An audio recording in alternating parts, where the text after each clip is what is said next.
अस्सलाम वालेकुम स्टूडेंट्स। अभी जो मैं आप लोगों को रिव्यू एक्सरसाइज 3 का क्वेश्चन नंबर 5 का सेकंड पार्ट करवा रही हूँ, जिसमें हमने क्या करना है, use Venn diagram to verify the following. मतलब वेन्स डायग्राम के ज़रिए हमने ये वेरीफाई करना है कि जो ये लेफ़्ट हैंड साइड है वो राइट हैंड साइड के इक्वल है, और ये साबित हमने वेन डायग्राम से ज़रिए करना है। सबसे पहले बेटे मैं सिंपल साइड से शुरू कर रही हूँ।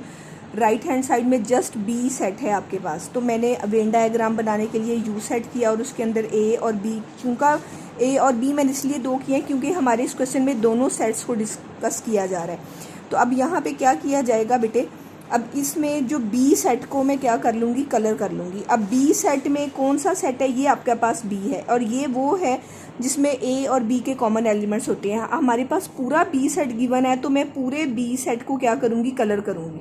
ये पूरा बी सेट मेरे पास कलर आ गया, और ये मेरे पास जो है जस्ट राइट हैंड साइड का आंसर आ गया, क्योंकि जस्ट मैंने बी को लेना है और बी मैंने क्या कर दिया, कलर्ड कर दिया। उसके बाद मैं जब लेफ्ट हैंड साइड में जाऊंगी तो वो मेरे पास है A minus B complement intersection B.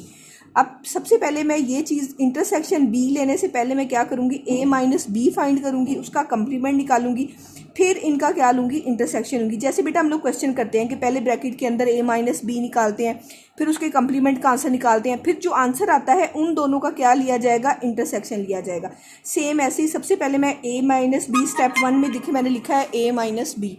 तो ए माइनस बी में क्या किया जाता है, ए के वो एलिमेंट हम लेते हैं जो बी में नहीं होते, जस्ट ए के एलिमेंट। अब ए के यहाँ पे ये सारे एलिमेंट ए के हैं, और ये जो इतना हिस्सा है ये ए और बी के कॉमन एलिमेंट्स का है। तो हमने कॉमन एलिमेंट्स मन का नहीं लेना, हमने ए के वो एलिमेंट्स लेने हैं जिनमें बी नहीं आएगा।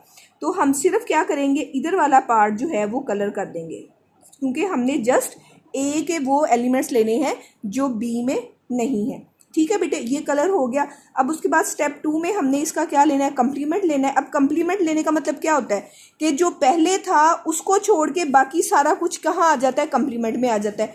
तो ए माइनस बी का आंसर ये है। तो जब इसका कंप्लीमेंट लिया जाएगा तो हम इतने पोर्शन को छोड़ देंगे और बाकी सारे का सारा क्या कर देंगे, कलर कर देंगे। तो अब मैं कंप्लीमेंट में क्या करते हैं, जो पहले आंसर आ चुका है उसको छोड़ दिया जाता है और बाकी सारे का सारा हिस्सा क्या कर दिया जाता है, कलर्ड कर दिया जाता है। ये देखें बेटे, उतने हिस्से को मैंने छोड़ दिया जो मेरे पास पहले आंसर आया था ए माइनस बी का, कंप्लीमेंट में बाकी सारे का सारा पोर्शन आ जाएगा। अब यहाँ पे स्टेप 3 में अब मैं क्या कर रही हूँ, इस पूरे का आंसर लेने लगी हूँ। इतने का आंसर मेरे पास ये आया है, ठीक है, ए माइनस बी कंप्लीमेंट मेरे पास ये आया। तो पहले मैं यहाँ पे जो है इसके आंसर को आपको ड्रा करके दिखाती हूँ कि मेरे पास इसके आंसर में ये वाले कलर्ड पार्ट आया है, क्योंकि ये बेटे मैंने आपके लोगों के सामने जो है वो निकाला है। देखें ये इतना हिस्सा जो है वो कलर्ड हो गया, ठीक है। अब क्या आएगा, इंटरसेक्शन बी कितना होता है, ये वाला हिस्सा पूरे का पूरा बी, ये कलर कर दिया मैंने, ठीक है। अब इन दोनों का क्या लेना है, इंटरसेक्शन में क्या किया जाता है कि जो इसमें भी हो और जो इसमें भी हो, और इसमें क्या आपको कॉमन नज़र आ रहा है, ये बी सेट, क्योंकि यहाँ पे भी बी सेट कलर्ड है और यहाँ पे भी बी सेट क्या है, कलर्ड है। तो कॉमन इन दोनों में क्या आ रहा है, बी सेट। तो इसके आंसर में जो आपके पास इंटरसेक्शन का आंसर है वो जस्ट क्या आ जाएगा, बी, और यही आपके पास क्या आ जाएगा, इसके सेकंड साइड का आंसर। तो आप फर्स्ट साइड देखें, जो बी था उसमें भी जस्ट बी कलर था, और जब हमने A minus B complement intersection B लिया तो उसमें भी जो आपके पास आंसर आया है वो यही बी सेट कलर्ड आया है।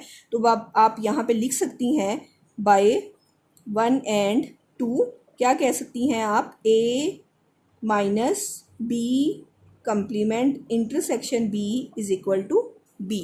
ठीक है, ये मैंने बेटे आप लोगों को अच्छे तरीके से समझाने की कोशिश की है। उम्मीद है कि ये आपको समझ आ गया होगा। थैंक यू, अल्लाह हाफिज़।